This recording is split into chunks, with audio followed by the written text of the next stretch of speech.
La clase hasta ahorita no hemos llegado a 100, pero ahí empezaremos. Buenas tardes, licenciado. Buenas tardes. Buenas tardes. ¿Ya les informaron cuándo tienen suspensión de labores por Semana Santa?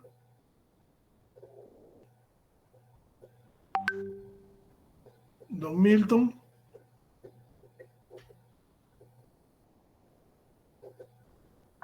Lick, buenas tardes.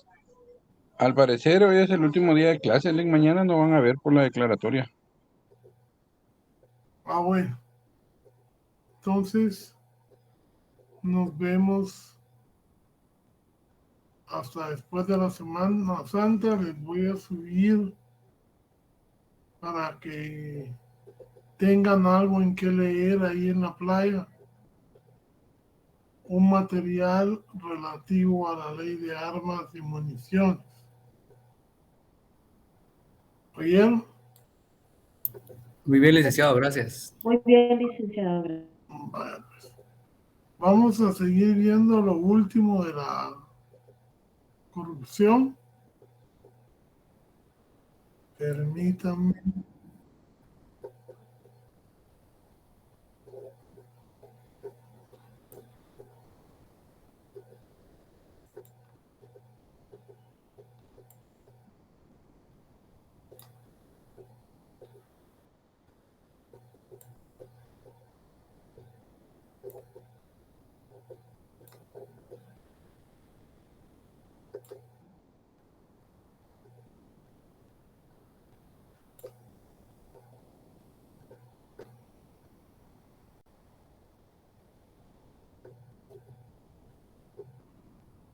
Ok.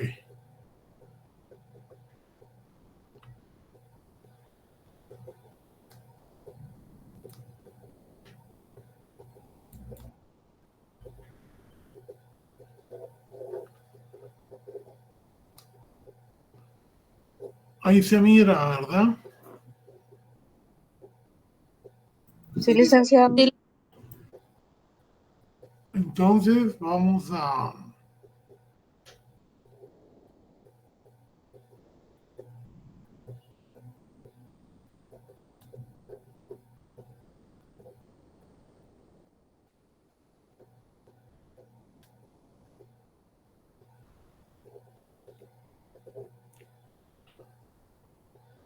ver quién me va a hacer el favor hoy de colaborarme con la lectura.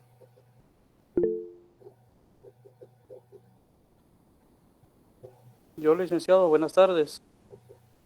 Vaya, don Estuardo. Leamos el artículo 48 bis de su Código Penal. Artículo 448 bis. En enriquecimiento ilícito. Comete delito de enriquecimiento ilícito el funcionario, empleado público o quien ejerza funciones públicas, y hasta 5 años después de haber cesado en el ejercicio de la función pública, que obtenga para sí mismo o para cualquier persona un beneficio patrimonial, un incremento en su nivel de gastos, cancelación de deudas u obligaciones que no correspondan al que haya podido obtener, derivado del ejercicio del cargo o de cualquier ingreso y que no pueda justificar su procedencia lícita. El responsable de este delito será sancionado con pena de prisión de 5 a 10 años, multa de 50,000 a 500,000 quetzales e inhabilitación especial. Ok. Si ustedes miran el empleado público que como consecuencia de la misma corrupción y tiene que ser un sujeto especial,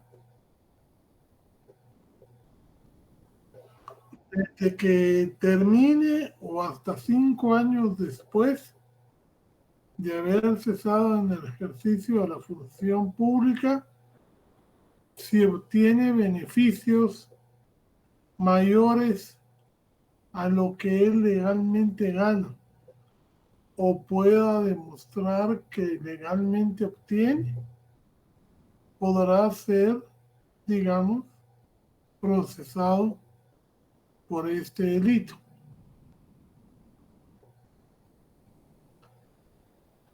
Este delito, digamos, el caso más reciente que yo tengo conocimiento es de una juez de instancia penal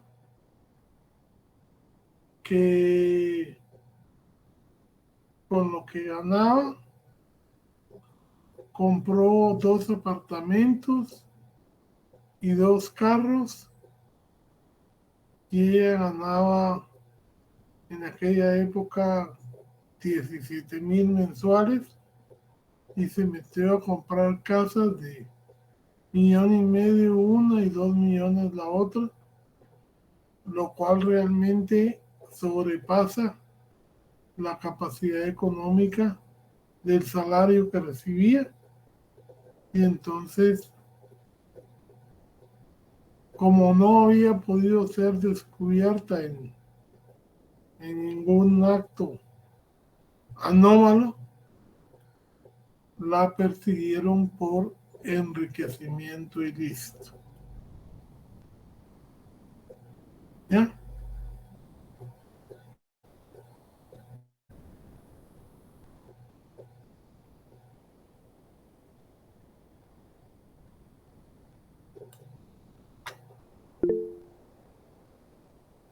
A ver, don Francisco Hidalgo.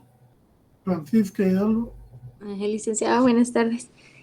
Entonces, en este delito es suficiente con no poder justificar esa cantidad de dinero extra que tiene la persona para poderlo perseguir. Esa sería es Sí, suficiente con ello. sí, o sea,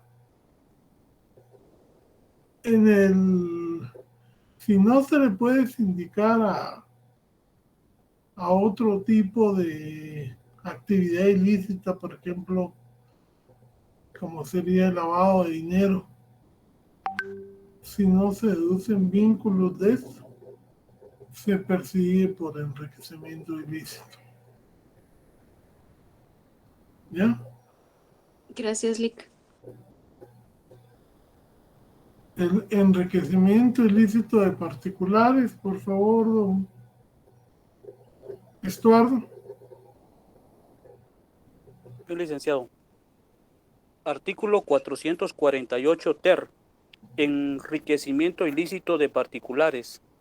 Comete el delito de enriquecimiento ilícito de particulares quien, sin ser funcionario o empleado público, administre, ejecute o maneje recursos públicos o bienes del Estado, hasta 5 años después de haber cesado en dicha función, que obtenga para sí mismo o para cualquier persona un beneficio patrimonial, incremento en su nivel de gastos o cancelación de deudas u obligaciones que no correspondan al que haya podido obtener derivado de su administración, ejecución o manejo u otros ingresos lícitos. El responsable de este delito será sancionado con pena de prisión de 4 a 8 años y multa de 50,000 a 500,000 quetzales.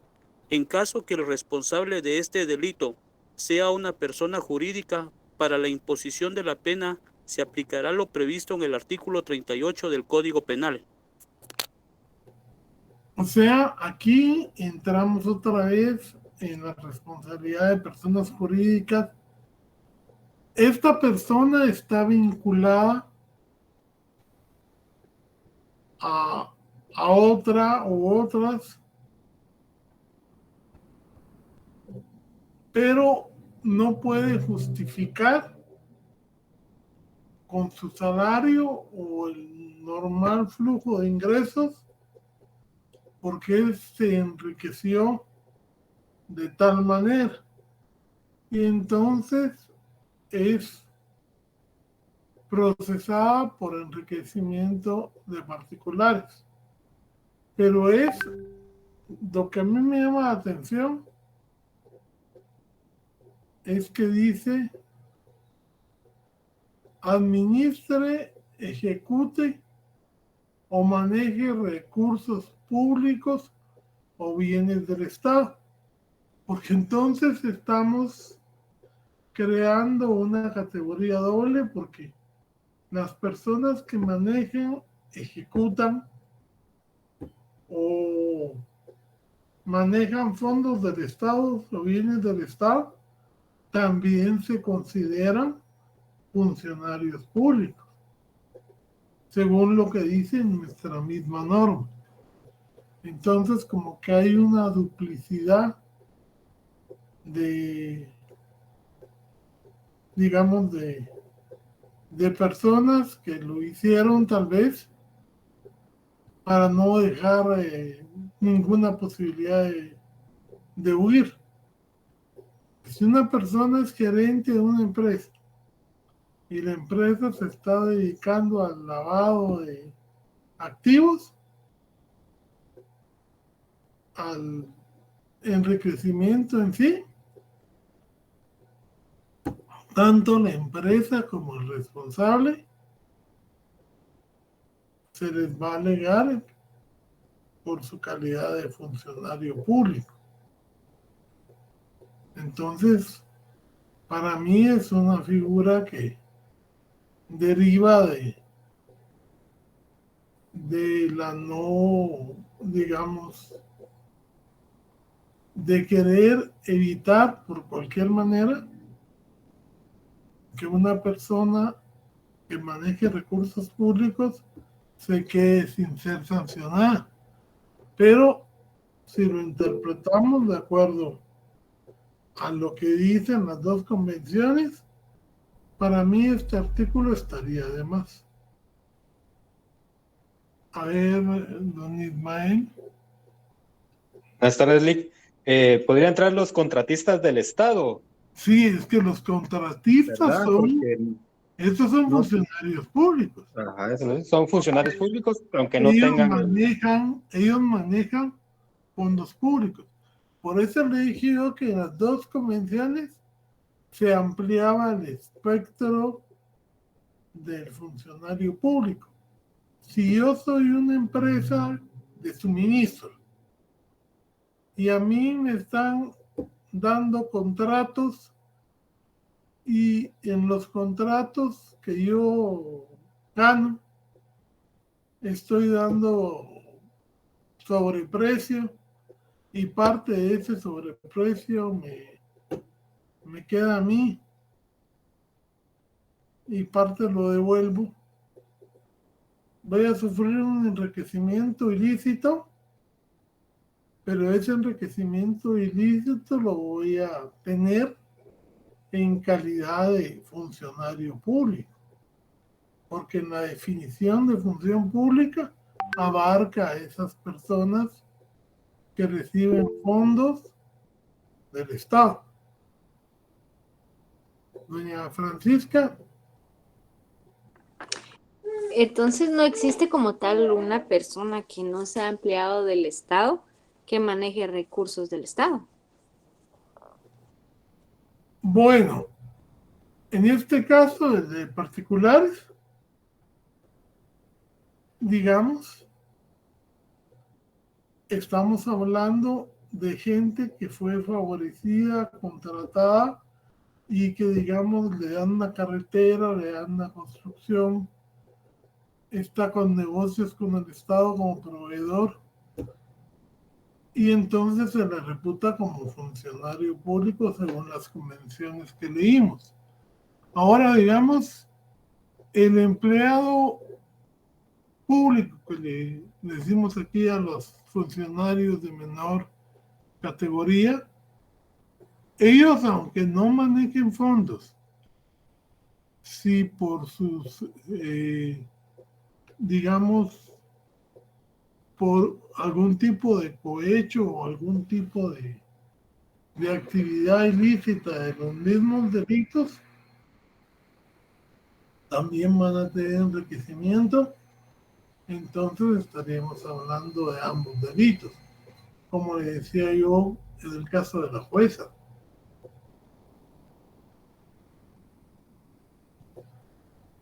La jueza no maneja fondos públicos, pero al administrar justicia y favorecer a determinadas personas, ella adquirió dinero y no, aunque no la pudieron conectar a un caso exacto de prevaricato o de algún delito particular, solo su enriquecimiento sirvió para procesarlo. ¿Ya? Sí, licenciado, gracias. Don José David López. Gracias, licenciado. Buenas tardes.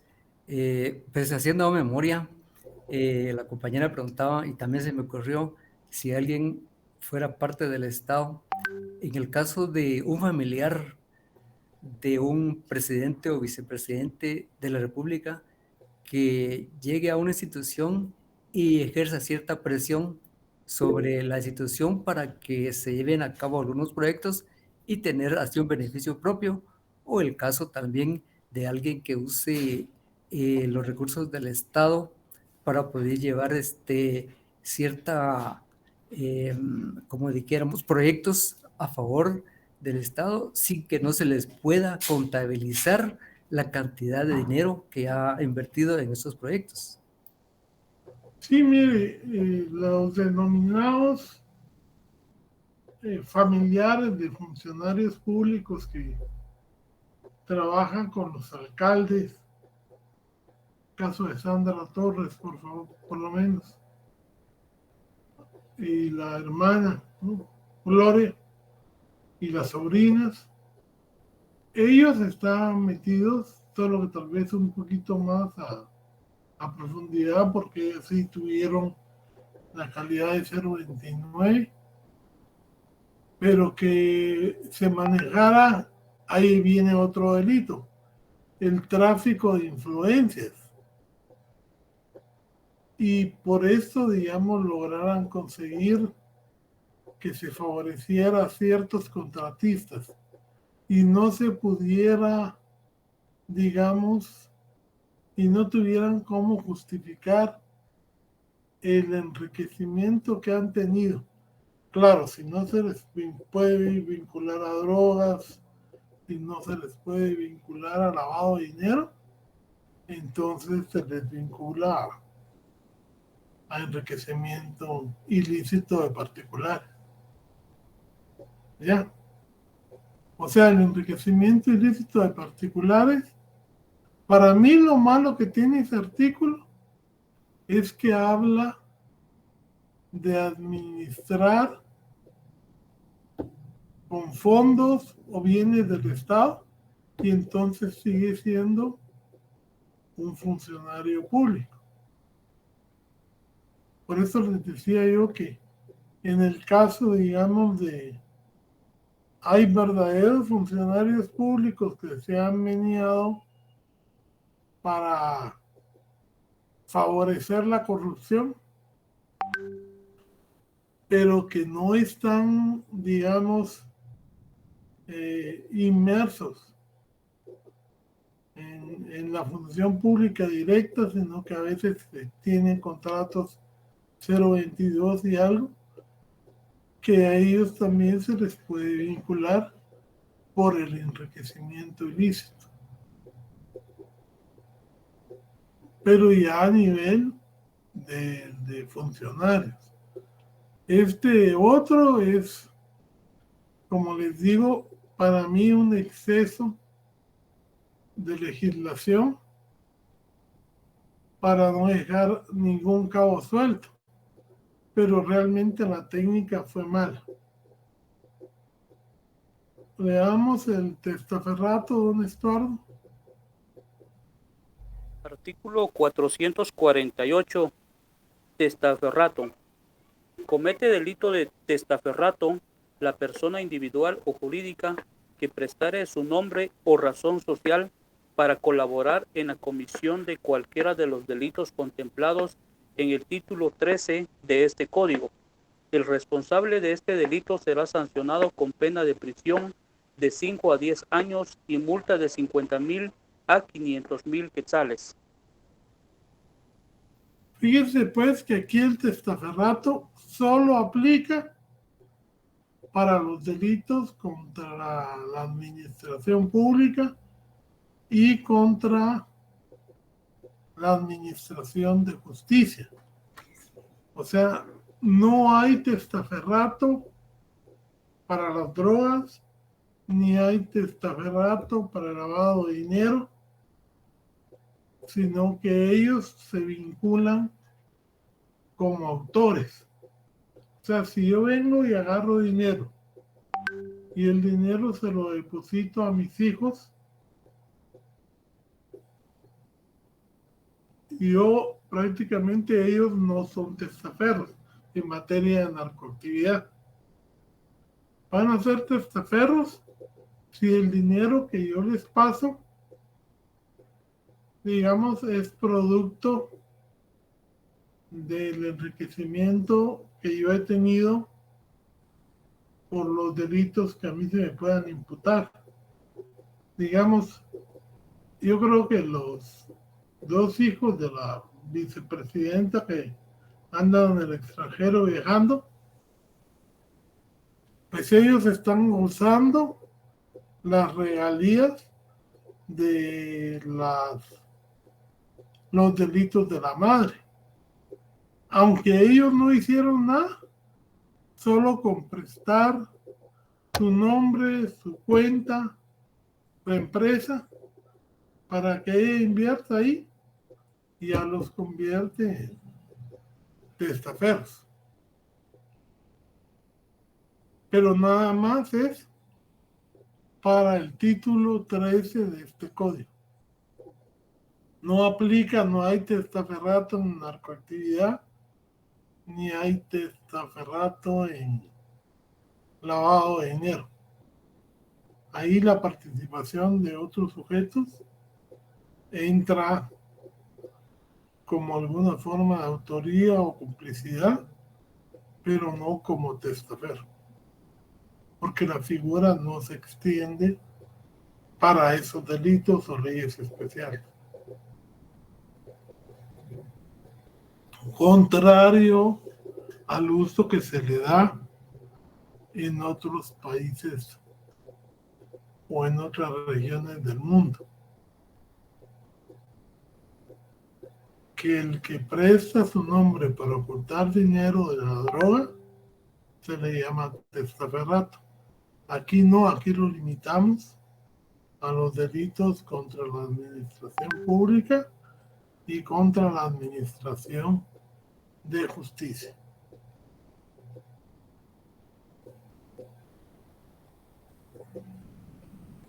Bueno, este se suprimió. El tráfico de influencias, que es del que hablábamos. Leámoslo, por favor, don Estuardo. Artículo 449 bis. Tráfico de influencias. Comete delito de tráfico de influencias la persona que por sí o por interpósita persona o actuando como intermediaria influya en un funcionario o empleado público, prevaliéndose para ello de su jerarquía, posición, amistad o cualquier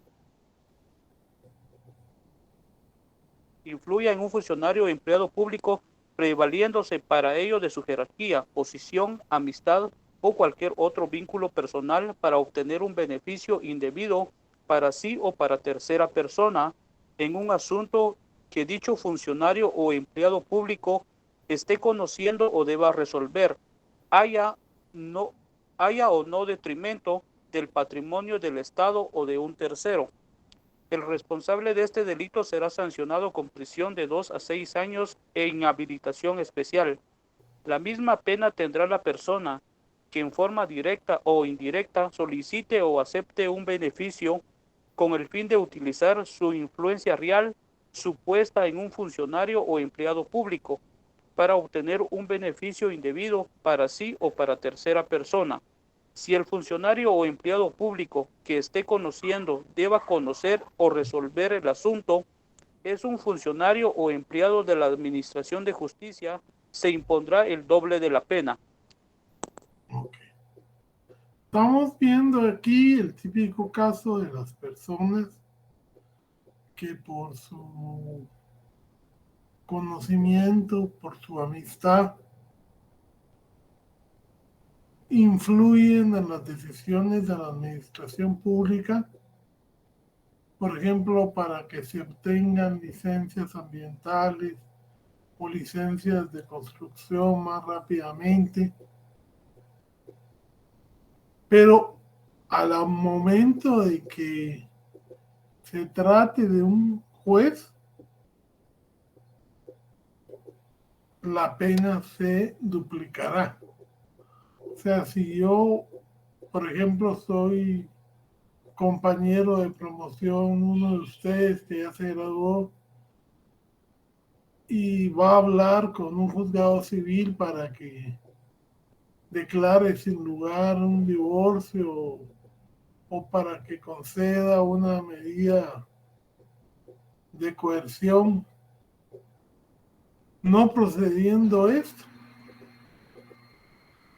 lógicamente estamos hablando de tráfico de influencia.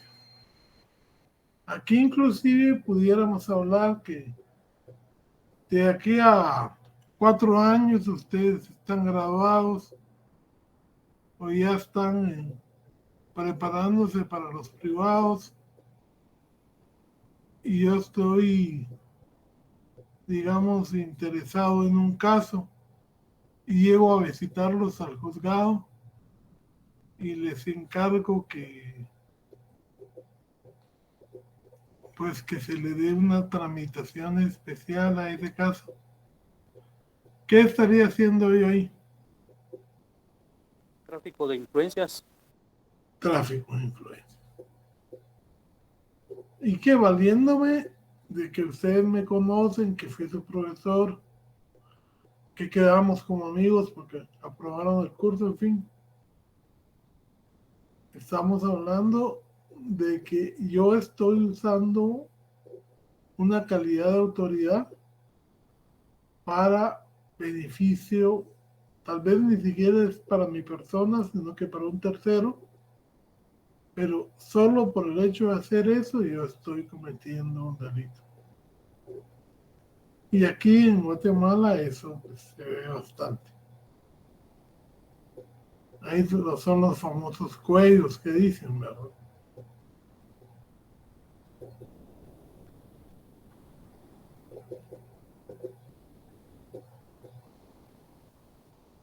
El fraude.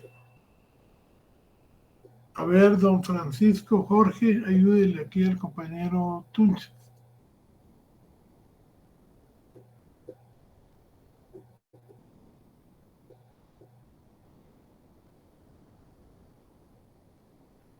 Con gusto, licenciado. Buenas noches.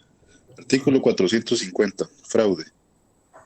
Comete delito de fraude en la administración pública el funcionario, empleado público, quien ejerce funciones públicas o quien, con ocasión de uno o más contratos con el estado de ejecución de obras o servicios, intervenga en cualquier fase de los procesos de licitación, cotización, adquisición, compra, concesión, subasta, liquidación, procesada directamente o por medio de la unidad ejecutora, o usar cualquier otro artificio para defraudar al Estado. El responsable de este delito será sancionado con prisión de 5 a 10 años e inhabilitación especial. Si la operación en la que interviene estuviese relacionada o destinada a fines asistenciales o a programas de apoyo social, la pena será aumentada en 2/3 partes. O sea, aquí estamos hablando del delito que pueden cometer los miembros de las juntas de cotización, de adjudicación, de licitación, o la gente que puede influir en ellas para que se inclinen los votos a favor de una determinada empresa. Esto pasaba mucho en el IX, porque en el IX inclusive tenían listados de enfermeras, de secretarias, que entraran a participar en las cotizaciones, en las licitaciones convocadas por el empleado, digamos, el director de la Junta, que era el de asesoría jurídica o el de asesoría económica. Y entonces, como ellos recibían ciertos beneficios por trabajar ahí, comida, dietas, en fin, se encargaban muy astutamente de hablar y decir que era la mejor oferta por esto y por esto, y entonces la gente votaba por un proveedor determinado con el cual ya tenían pactado una determinada transacción anterior. Lo mismo que la prestación de servicios. Ustedes han visto que hay veces que los hospitales no prestan el servicio porque no tienen el equipo y lo mandan a empresas particulares para que éstas presten el servicio, pero el costo es bastante mayor del que el servicio vale, porque ahí está el negocio, digamos. Entonces, estas juntas que se arman en todos los ministerios, en todas las unidades ejecutoras, pueden prestarse a eso. Y entonces es tan responsable el que convence a los demás o de cierta forma los coacciona. Ahora, con los que se prestan a eso voluntariamente, ahora si son coaccionados, habría que ver realmente cuál sería su participación, porque ahí podríamos estar ante un caso de lo que se llama auditoría mediata e inmediata. Pónganse ustedes que una enfermera que está en periodo de prueba sea convocada para una junta y le digan que si no se inclina a favor de determinada empresa, puede perder el empleo.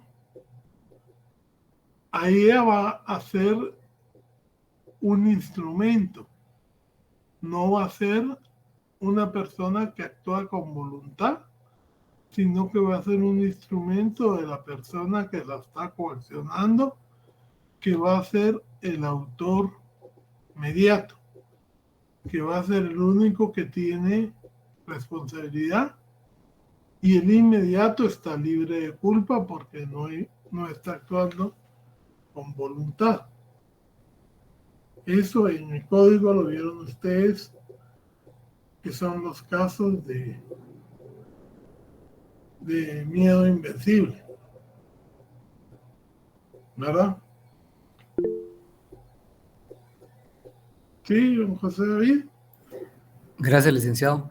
Si recordamos el caso que fue público, que se llamó X-Pisa, ¿Sí? pues yo me recuerdo que dentro de la junta para dar el aval, sí había unas enfermeras allí, pero yo me preguntaba qué análisis o expertise técnica tendrá una enfermera para dar el aval para contratar servicios de esa magnitud. Entonces me quedé con duda, pobres enfermeras, pensaba yo, porque resultaron ligadas a proceso también. Sí, ahí va a constar digamos, de la defensa que pueda tomar el abogado, porque precisamente a este tipo de juntas no podría incluirse personas que no tengan cierto grado académico, porque es llevarlas a discutir algo que no conocen, ¿verdad? Podrían ir ciertos técnicos de laboratorio precisamente para los productos que se requieran en los laboratorios, pero enfermeras así, peor si son enfermeras auxiliares, es muy poco el conocimiento que tienen, y entonces realmente es como un voto ciego. en donde más bonitos den el discurso los que dirigen el proceso, es donde más van a inclinarse esta gente para votar. Entonces ahí habría que ver todas esas circunstancias para ver cómo se puede defender. Y por eso les digo, ahí hay autoría mediata e inmediata, que es distinto de la intelectual y la directa, porque en la mediata e inmediata, la persona que directamente comete la acción no tiene responsabilidad penal, mientras que la que la manda a hacerlo, sí la tiene. ¿Verdad? Eso es de derecho penal 1. Bueno.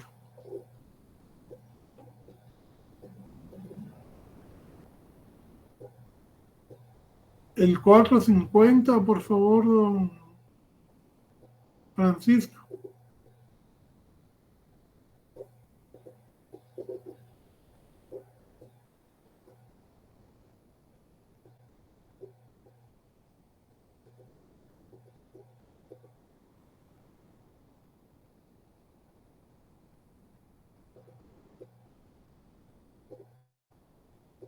Don Francisco. Perdón, licenciado, no lo escuché. Artículo 450 bis, cobro ilegal de comisiones. Comete delito de cobro ilegal de comisiones el funcionario o empleado público que solicite, gestione o reciba de manera directa comisión, retribución económica, pago, promesa o cualquier tipo de beneficio, para que se realice o se adjudique por sí o por tercera persona contrato de cualquier índole u obra pública. El responsable de este delito será sancionado con prisión de 5 a 10 años, multa de 50,000 a 500,000 quetzales e inhabilitación especial. Okay. En el fraude hay una persona que está manejando para que se favorezca a una u otra empresa. Esta es una modalidad que se da también en la administración pública, que alguien va con las empresas que van a cotizar y entonces de una vez cobra, o sea, va a plantearle a 2, 3 y una de todas para garantizarse el fraude, le paga una cantidad, una suma. Y al ser beneficiada, se cobra el resto. Por eso es el cobro ilegal de comisiones. Porque de una vez, antes de hacer el contrato, pueden pagar toda la comisión o pueden dar mitad, pero de todos modos se está cometiendo el delito. Y claro, lógicamente, la misma persona o otra persona va a tener que encargarse, si son varias, de que la persona que ya pagó salga beneficiada en la cotización o licitación o contrato que se esté adjudicando. O sea, aquí porque hay distintas modalidades en estos delitos.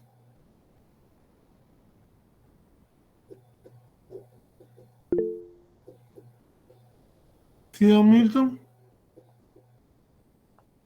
Gracias, Lic. Disculpe una pregunta. ¿Cómo podemos diferenciar entonces nosotros el fraude del cohecho? Mire, pues, es que el cohecho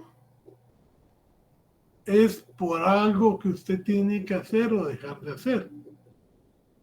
En este caso, se van al tipo de función que se tiene.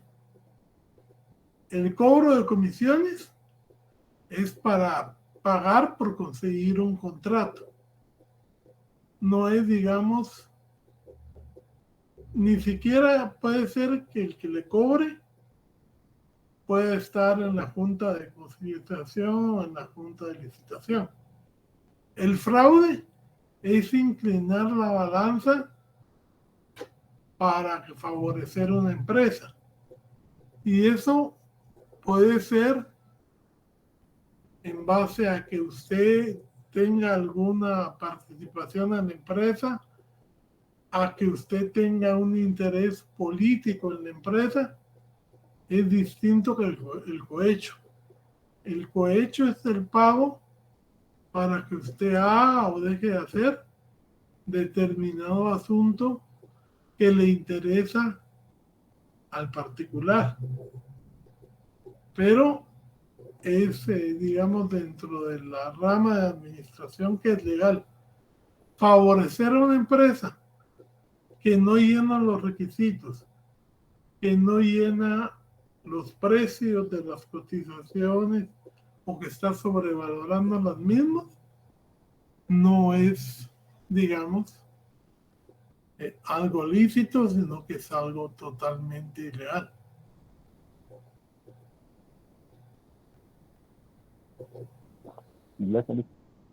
Bueno. Exacciones ilegales.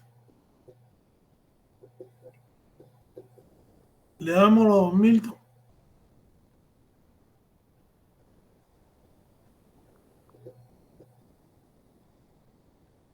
Artículo 451.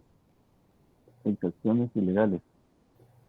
Comete delito de exacciones ilegales el funcionario o empleado público que exigiera impuesto, contribución, tasa o arbitrios ilegales o mayores de los que correspondan. El responsable de este delito será sancionado con prisión de 1 a 3 años, multa de 5.000 a 25.000 quetzales e inhabilitación especial. Si el funcionario o empleado público convirtiere en provecho propio o de tercero el producto de las excepciones expresadas en el párrafo anterior, la pena se aumentará en una tercera parte. Bueno, aquí estamos hablando, ustedes saben que los impuestos que el Estado autoriza están los generales, como el impuesto sobre la renta, como el IVA, y están los que pueden imponer las municipalidades, que son tasas, contribución de mejoras o arbitrios. Si a usted como ciudadano en la municipalidad de Villanueva le estuvieran cobrando una contribución para mejoras, digamos que no está legalmente establecida, pues está cometiendo este delito. Si le están cobrando, digamos, por tasa de mantenimiento de parques o algo más, le quieren cobrar una cantidad, pero no ha salido un acuerdo municipal que lo autorice, entonces estamos viendo que hay una exacción ilegal. Doña Francisca Roselia. Licenciado, aquí podríamos cómo encuadrar, por ejemplo, cuando en las escuelas piden a los papás que den colaboración para arreglar las instalaciones o los pupitres o para alguna situación similar. Bueno, yo digo que siempre ellos son funcionarios públicos, pero depende del caso. Si hay digamos, una escuela, hay un grupo de padres y la decisión se toma por el grupo de padres, entonces ahí no habría este delito. Si son, digamos, ahorita, por ejemplo, los escritorios, que ha sido un problema, ahí lo que pasa es que las escuelas no podrían, sin respaldo del Ministerio de Educación, cobrar ese tipo de, digamos, de tasas. Ahí sería ahí tasa para escritores. Como le digo, porque todo tiene que estar fundamentado en ley. Ahora, si ya es la voluntad de los padres poner determinada cantidad y por esa cantidad se aseguran que el hijo pueda tener un pupitre, eso ya son cuestiones voluntarias que los contrarios no podían decir que se está cometiendo delito porque la voluntad de la mayoría, digamos, es la que determina la licitud del acto. Pero entonces todo ese trámite lo tendrían que hacer los padres de familia, no se podría involucrar la directora ni los maestros. Bueno, podría ser la iniciativa de ellos, pero no imponerlo. O sea, el que quiera y el que pueda lo paga y el que no, no. Y para eso tendría que haber algún tipo de documento, por ejemplo, si luego para que la persona encargada del establecimiento no tuviera problemas. Pues mire, primero no creo que le den, o sea, tendría que haber, pero el Ministerio de Educación no podría extenderle a los papás la obligación que ellos tienen de dar pupitres. Ahí solo que sea, digamos, que venga, digamos, de la organización de apoyo de padres de familia, que a veces se organizan para pintar aulas, para limpiar la escuela, para repararla, pero no propiamente, inclusive el manejo de fondos a la hora de que lo que esté haciendo una directora o algo, sí podría traerle a ella reparos a nivel de Contraloría de Cuentas, previo a calificar si existiría un delito.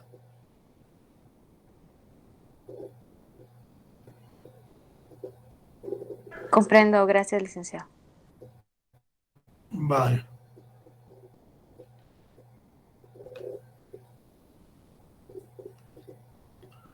Léame doña Francisca. Cobro indebido. Muy bien.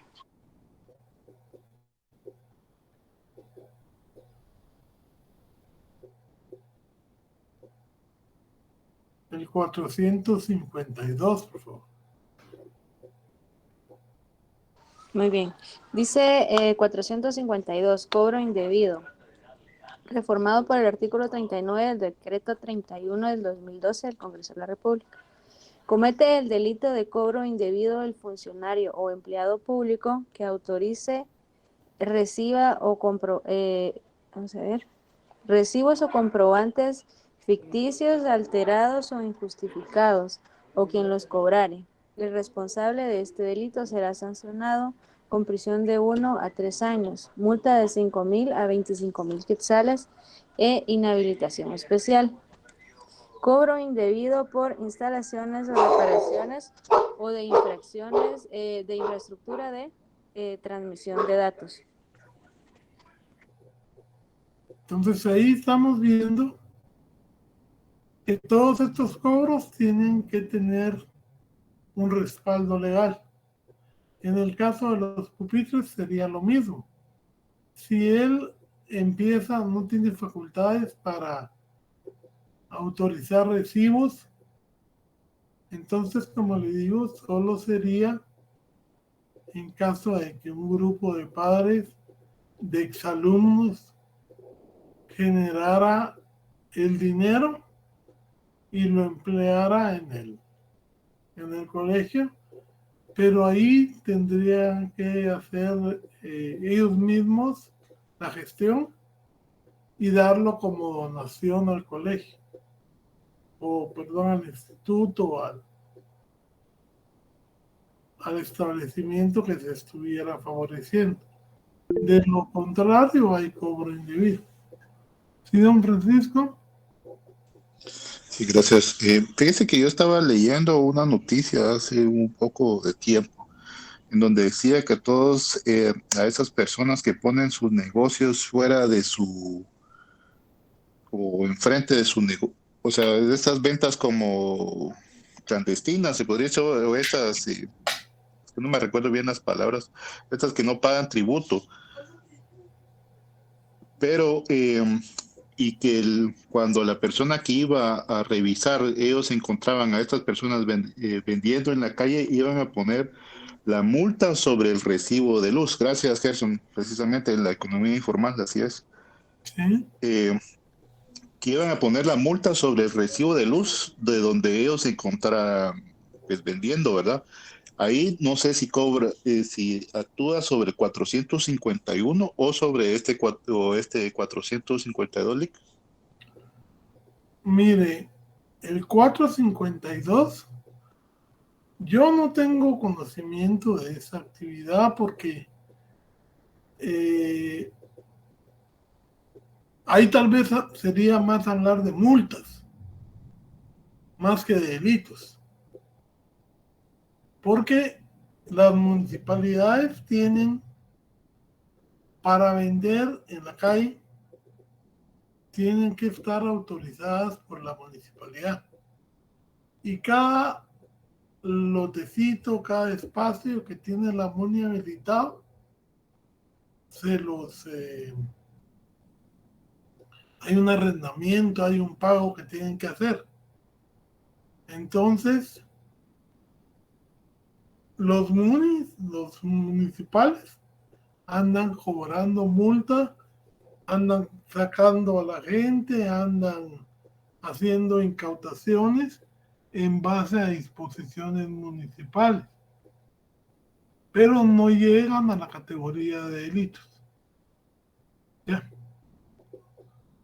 O sea, se quedan en derecho penal administrativo, porque no puede las municipalidades crear delitos, pero sí pueden ordenar, digamos, el sector de ventas y la distribución de servicios en su jurisdicción, con tasas, arbitrios que sí están facultados para aprobarlos ellos, en base al Consejo Municipal.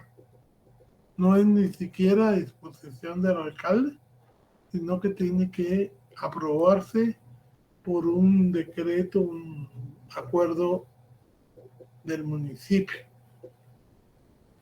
entendido como todos los representantes del mismo. No constituiría delito para mí.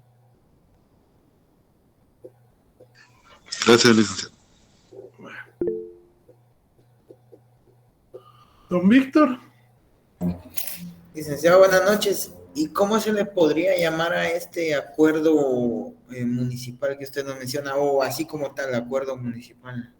Es el acuerdo municipal tal, reglamento de mercados, reglamento de ventas en determinados espacios. Por ejemplo, la MUNI de aquí de Guatemala, para cuando es Navidad, habilita que se cierren calles y se pongan ventas ahí en determinados sectores. Para cuando es el Día de la Virgen de Guadalupe, también habilitan cierre de calles y ventas. Entonces, se crean a través de reglamentos, pero no constituyen delito, sino que sí tienen consecuencias, porque el que no cumpla con el reglamento o con la autorización previa, se arriesga a que le decomisen el producto y a que le pongan la sanción. ¿Ya? Listo, licenciado, gracias. Y esos acuerdos, esos reglamentos, tienen que ser anteriores a la prohibición y tienen que estar taxativamente regulados y se publican en el Diario de Centroamérica.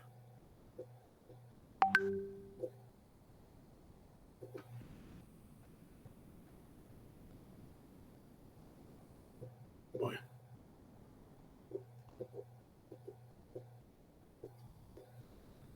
Aquí hay un artículo muy interesante, que es el artículo 458 bis. Hay que tener mucho cuidado porque en la ley contra crimen organizado que vamos a ver, hay un artículo que se llama obstrucción a la justicia, pero regulan acciones distintas y unas obstaculizan la acción penal y otras obstaculizan la justicia en una ley especial que es la ley contra la delincuencia organizada. Entonces, les encargo mucho que desde ya pongan una notita que hay que compararlo cuando veamos en su momento la obstaculización de la justicia, porque son delitos diferentes y que tienen, digamos, verbos distintos y acciones distintas. A ver, don José David López, ayúdeme usted con este 458 bis. Muy bien, licenciado.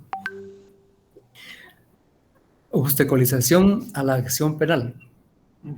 Comete el delito de obstaculización a la acción penal quien influya en otras personas para evitar que proporcione información o medios de prueba a los órganos competentes del sistema de justicia. Primer supuesto. Quien emplee fuerza física, intimidación, amenazas o coacción sobre cualquier funcionario o empleado público que sea miembro del organismo judicial o de las instituciones auxiliares de la Administración de Justicia, traductor, intérprete o perito para obstaculizar el cumplimiento de sus funciones.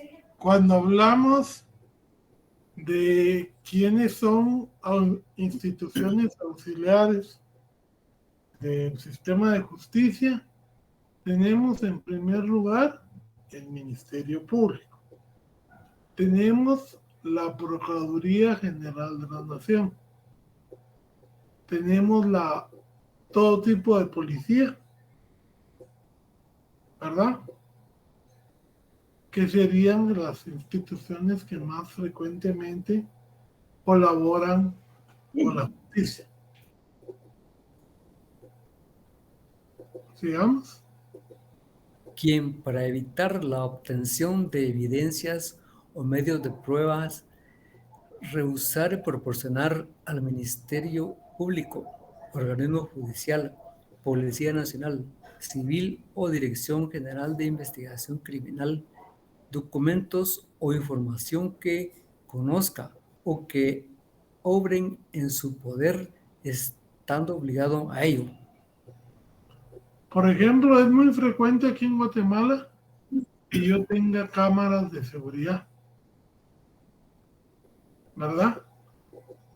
Pero al momento de que me requieren la información, me niego yo a dar este tipo de evidencias. Ahí estoy cometiendo este delito. A menos, lógicamente, que realmente no tenga las cámaras funcionando, sino que solo para causar temor o algún tipo de prevención. ¿No? Digamos. Quien, con igual fin, destruya u oculte información o documentos, o bien proporcione documentos o información falsa al Ministerio Público, organismo judicial, Policía Nacional Civil o Dirección General de Investigación Criminal. Ahí pues está bien claro, oculta la información o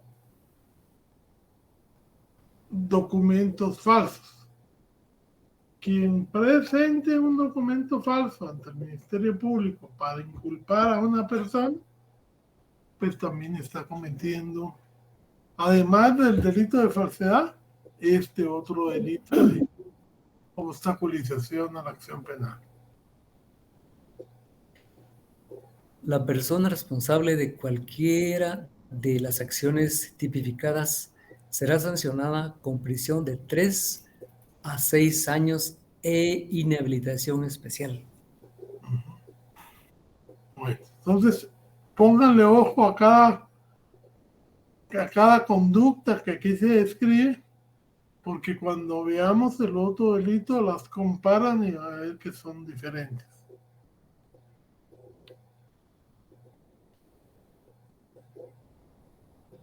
Sigamos, don José David. Muy bien. Artículo 467. Representación ilegal. Comete delito de representación ilegal el funcionario o empleado del Ministerio Público, de la Dirección General de Investigación Criminal o del organismo judicial que durante su permanencia en el cargo o con posterioridad a él represente, asesore o auxilie a una de las partes en un asunto en el cual haya intervenido o participado por razón del cargo. Será sancionado con pena de prisión de 2 a 5 años e inhabilitación especial. Okay. Este delito se da porque muchas empresas con serios problemas de investigación en materia de armas, de trata, de drogas, lo que hacía era que contrataban a estos empleados que conocían muy bien el caso para que trabajaran en su defensa.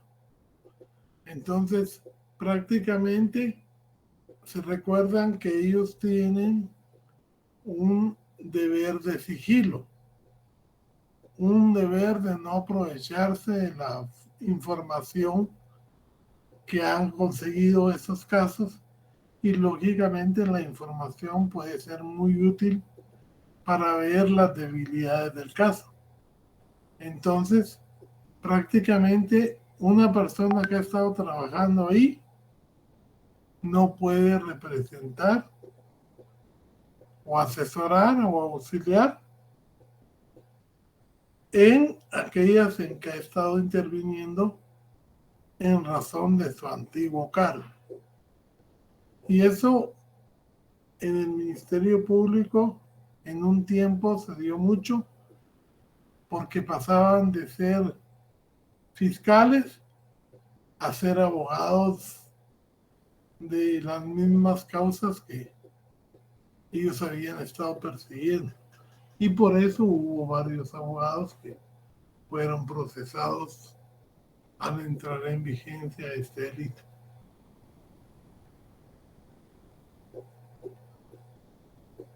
Aquí ya son sujetos, en este por ejemplo, ya hablamos de sujetos muy especializados. Funcionarios del Ministerio Público, de la Dirección de Investigación Criminal o del personal del organismo judicial. Víctor Callas ha levantado la mano. Sí, licenciado, perdone, ¿a qué se refiere el artículo el 467 con esto de inhabilitación especial? Creo que habla sobre el cargo, algún tipo de suspensión o algo así. ¿Usted pudiera ampliar? Sí, o sea, es que usted tiene que irse a las penas, porque en las penas principales está la inhabilitación especial. En los primeros 60 y algo de artículos de su Código Penal está cuáles son las inhabilitaciones especiales. Por ejemplo, no podrán trabajar en lo particular. Si ya son graduados, se les puede suspender el 56 y 57. No sé si se creía el compañero, que ahí está lo que se considera inhabilitación especial.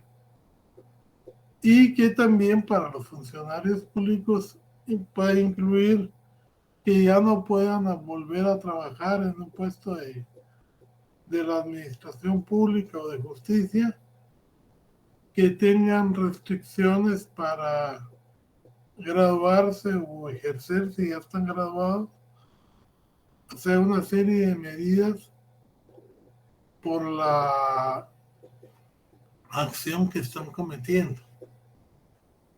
Entonces, eso es de penal 1.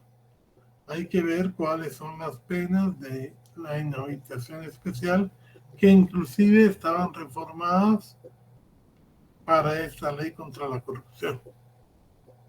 ¿Ya?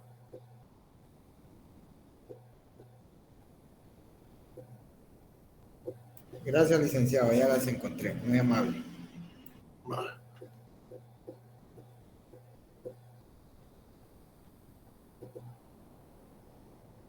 Aquí, por ejemplo, el sujeto es muy específico.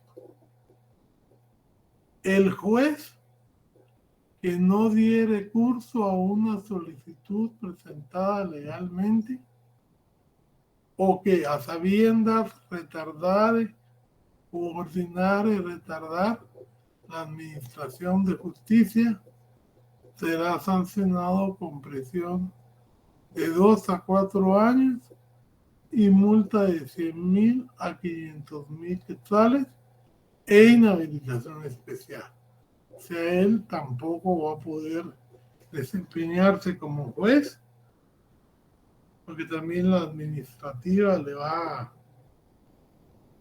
le puede costar el empleo, pero esa es la disciplinaria. Él ya no va a poder ser juez, por al menos por el tiempo que sea su condena, y puede inclusive ocasionarle la suspensión de su acción, de su profesión, porque tiene que ser abogado, y entonces esos abogados van a quedar inhabilitados por el tiempo al menos que dure la condena. Igual sanción, dice, se aplicará al representante del Ministerio Público que a sabiendas retarda la investigación penal o el ejercicio de la acción penal. Sabemos que en el área penal el que lleva la obligación de la persecución es el Ministerio Público, asesorado con la Dirección General de Investigación Criminal.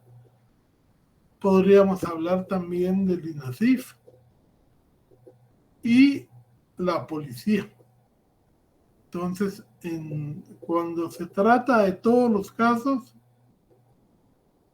es el juez, y cuando se trata de lo penal, el juez y los otros sujetos que intervienen en la persecución penal cuando se esté retardando la justicia. Pero realmente en la práctica eso no se da mucho. Miren ustedes casos como el de las 40 personas, niñas que fueron incendiadas. ¿Cuánto lleva ya eso? Y la investigación no concluye. Ahí hay un retardo en la administración de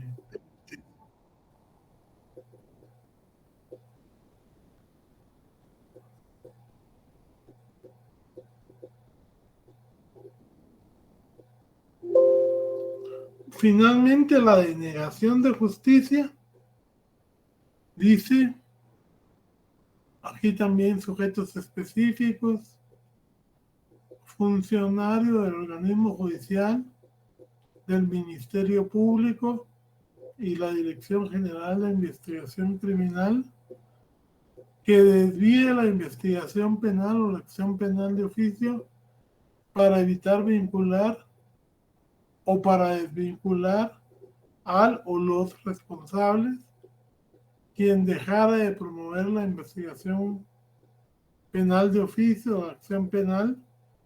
Casi todos los delitos de Guatemala son de persecución de oficio. Son muy pocos los que son a solicitud de parte, y entonces casi todos los delitos que se están investigando debieran de promoverse y debiera de actuar las autoridades en la forma más pronta. Pero vemos con tristeza que hay investigaciones de muertos en Guatemala que ya pasaron 10 años y están en sobreaveriguar. ¿Por qué van a estar en sobreaveriguar? Porque hasta que se termine la prescripción de la acción penal, que aquí van a ser los 20 años, se van a poder mandar al archivo. Dejar de promover, les decía, ocultar, alterar o destruir cualquier indicio o evidencia que permite establecer la comisión de un delito o la autoría o participación delictiva. Pena de 3 a 8 años, inhabilitación especial. El juez que se negara a juzgar bajo pretexto de obscuridad, insuficiencia o silencio de la ley. Nunca he visto yo un caso por eso aquí en Guatemala. Pero ahí está vigente 469 y ya con eso terminamos el módulo contra la corrupción. Así que los dejo, señores, porque ya son las 52 y tienen que ingresar a su siguiente clase.